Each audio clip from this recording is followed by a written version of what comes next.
ตรีชื่นชมรัก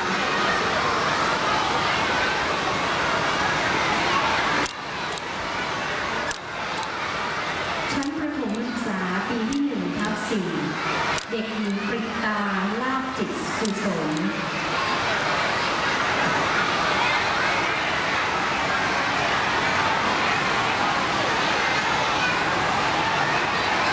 เด็กชายคีตพันธ์สุวรรณสมบูรณ์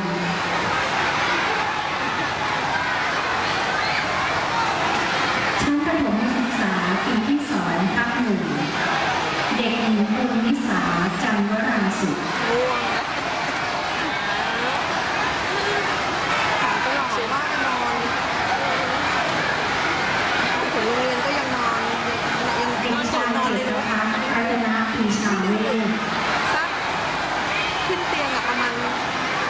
เกือบ2 ทุ่มหลับจริงๆไม่เกิน3 ทุ่มแน่